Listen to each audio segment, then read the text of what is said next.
कुंभहि बाँधा जल रहे, जल बिन कुंभ न होय। ज्ञान ही बाँधा मन रहे, मन बिन ज्ञान न होय। नमस्कार दोस्तों, मैं अविनाश दास रेशनल कबीर यूट्यूब चैनल में आप सबका हार्दिक स्वागत करता हूं। साथियों, यदि चैनल को आप सब्सक्राइब नहीं किए हैं तो सब्सक्राइब जरूर करें, शेयर करके अपने सभी साथियों तक सभी ग्रुपों में पहुंचाएं, बेल आइकन को प्रेस करें, ऑल नोटिफिकेशन ऑन करें ताकि हर नया अपडेट आप तक पहुंच सके। और दोस्तों, लाइक करें, कमेंट मुझे ज़रूर लिखें। मैंने आपके सामने एक साखी बोली है सतगुरु कबीर साहिब की। संक्षेप में उस साखी का अर्थ कर देता हूँ, फिर आज के विषय पर चलेंगे। कुंभहि बाँधा जल रहे। सतगुरु कहते हैं कि जो घड़ा बनाता है कुम्हार, तो वो घड़ा जो है ना बिना पानी के नहीं बनता। पानी से मिट्टी मिला करके उसको अच्छी तरह से पल्वराइज करते हैं। इसके बाद जो है दोस्तों, उसमें से घड़ा या कोई भी चीज बना सकते हैं।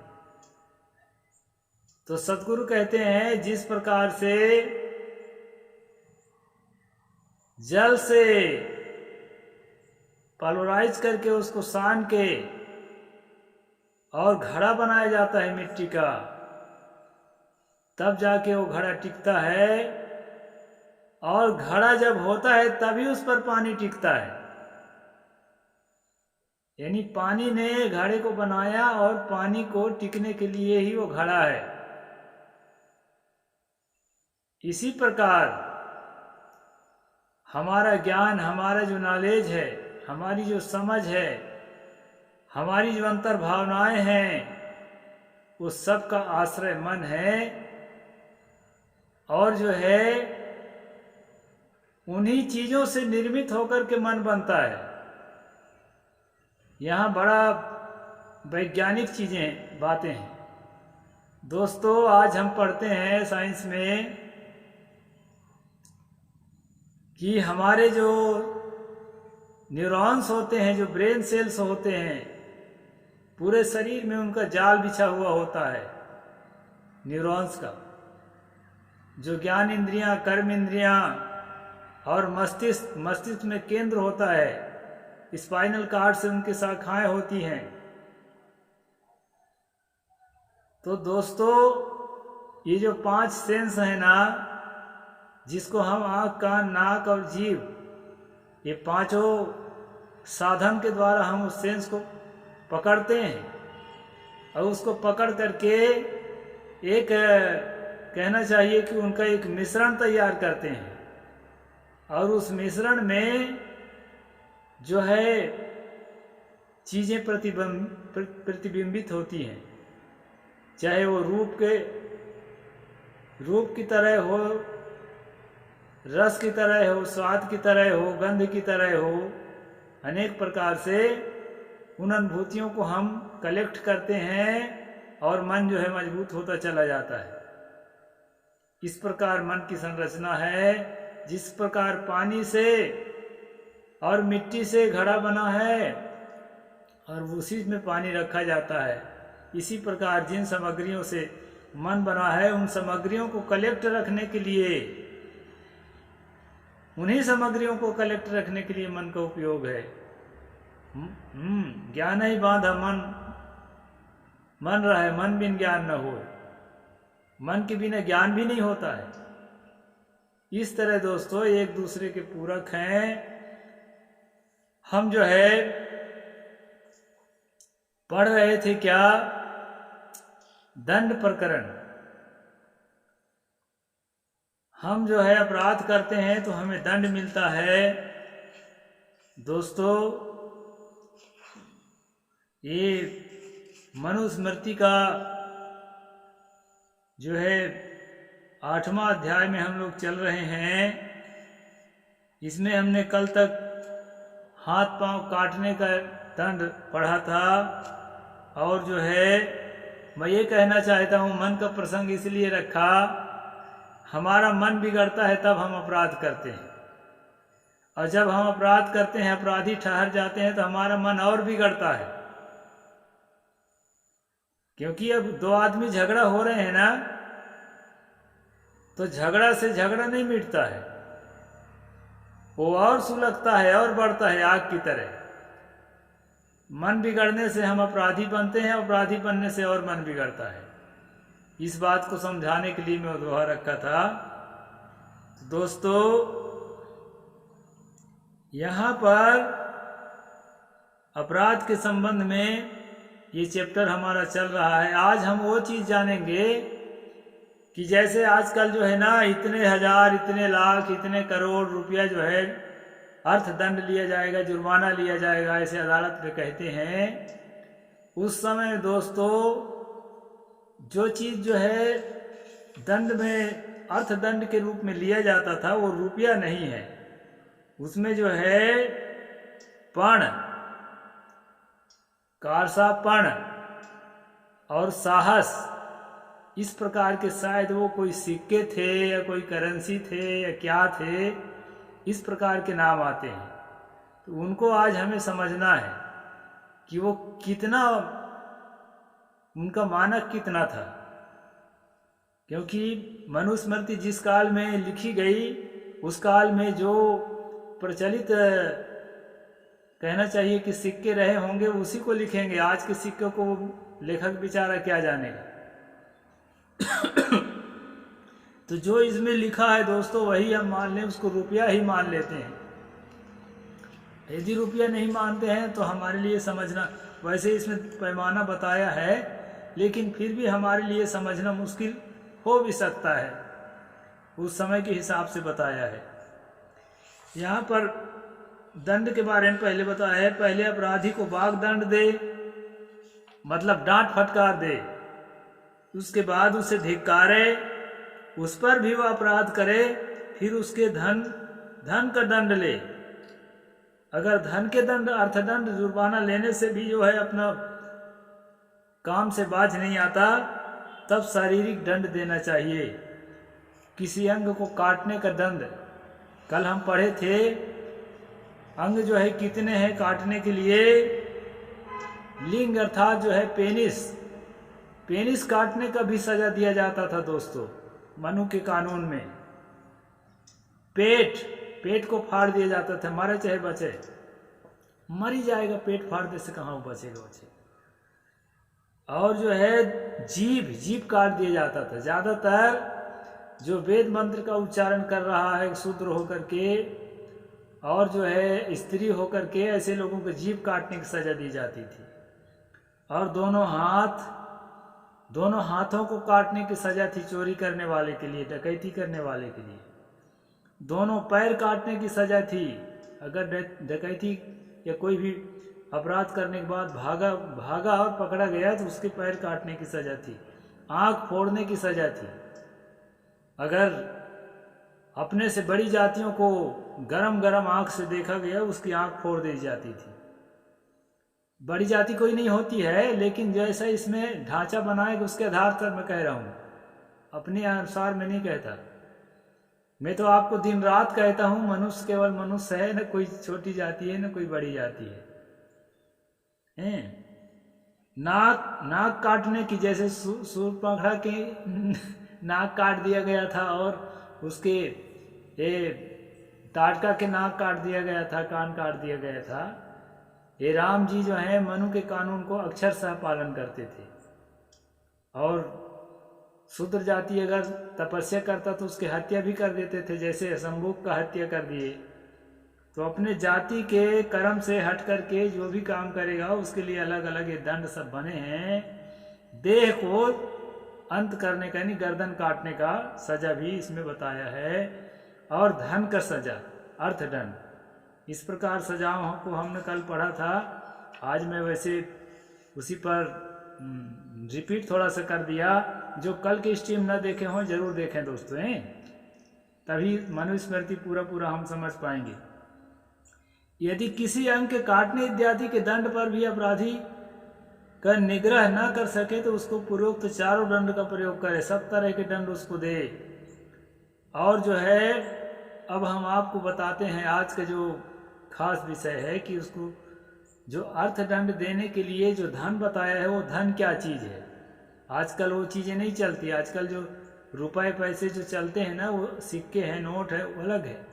इसमें जो बताया है उसको हमको समझना जरूरी है। इतिहास का ज्ञान भी इससे होता है कि उस काल में क्या चलता था।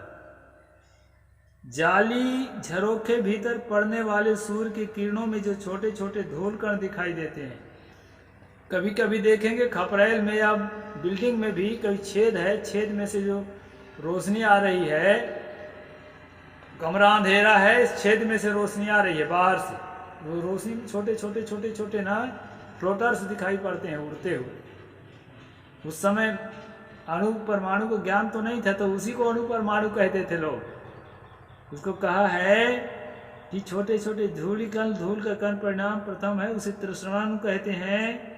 तृष्णेणु का एक लिच्छा है, 8 तृष्णेणु का एक लिच्छा, वो छोटे छोटे उड़ते हैं, उसका 8 के बराबर एक लिच्छा, और उन 3 लिच्छाओं का एक राज सर्पण और 3 राज सर्पणों का एक गौर सर्पण होता है।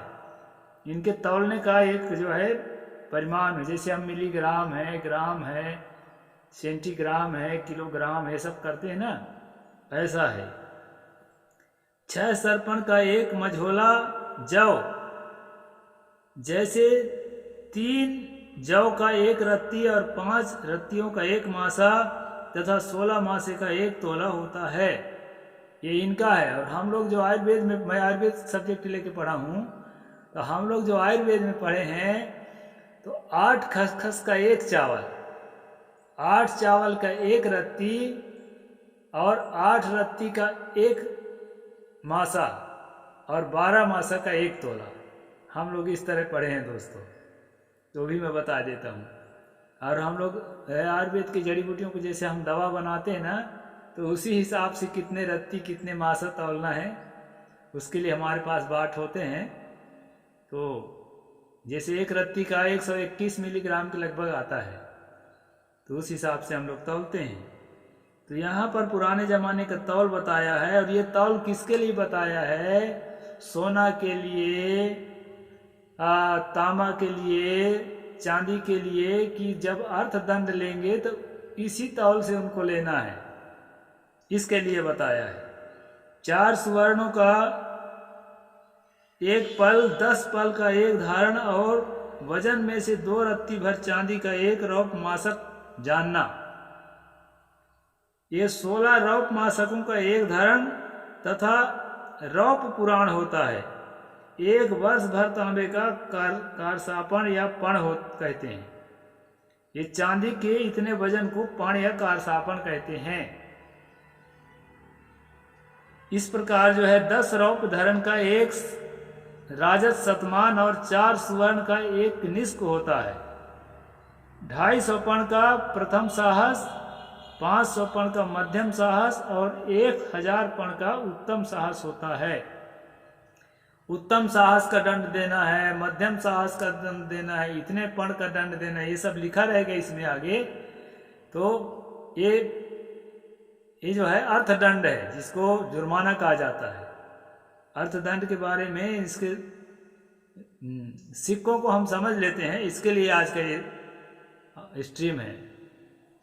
ऋणे दे प्रतिज्ञाते पंचकम सत्मरहति अपहन्वे तद्विगुणम तन्मानोर ऋण देने की प्रतिज्ञा करने पर ऋण पर प्रतिशत 5 पण दंड करे और सभा में ऋण स्वीकार न करे तो दुगना अर्थात 10 पण सैकड़ों पीछे दंड करे। यह मनु की आज्ञा है।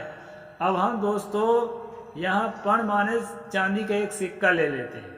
हम ये सब प्रपंच तो समझ नहीं पाएंगे, तो उसका ये मोटा हिसाब यही समझ लेते हैं कि अगर ऋण देने की बात करके और मुकर जाए, उसको 5 पण का यानी 5 चांदी का सिक्का, और जो है जो लेने के बाद जो मुकर रहा है, मुकर रहा है तो उसके मुकरने का कारण लिया है उसको तो देने 6, उसको 10 पर्ण का जो है 10 चांदी के सिक्के का जुर्माना दिया जाएगा।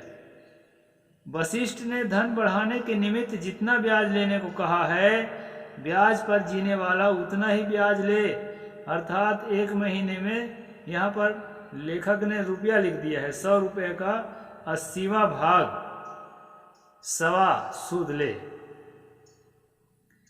100 रुपये का 80वां भाग जो है ब्याज लेने को कहते हैं, यानी बनिया जो ब्याज लेता है धन का वो 100/80 के बराबर लेता है, ऐसा बताया है।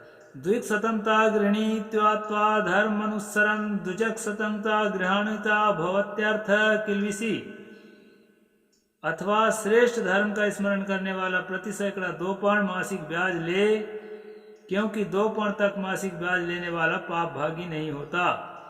ब्राह्मण, क्षत्रिय, वैश्य, शूद्र इन चारों वर्णों से क्रम से 3, 4 और 5 पर्ण प्रति सैकड़े मासिक ब्याज ले।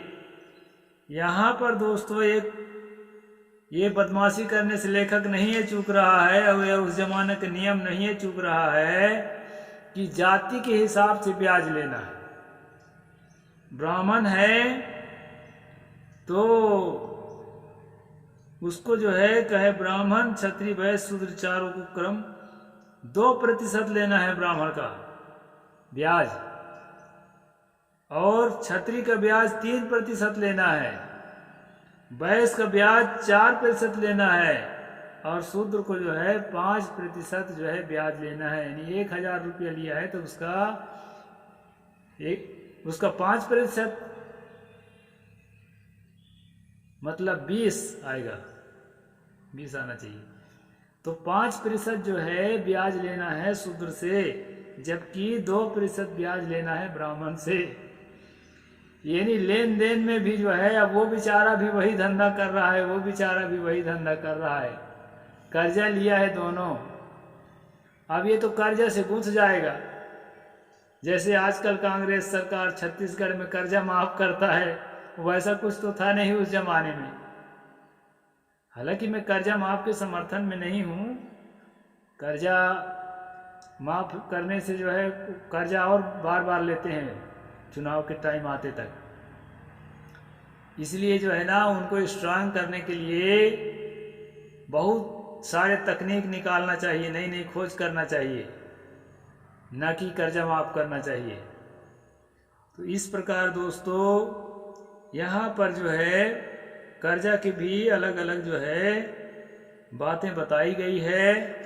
जाति के हिसाब से जो है कर्जा का ब्याज यहाँ लेने को कहा है, और यहाँ जो पण है और यहाँ जो साहस है, ये सब उस समय के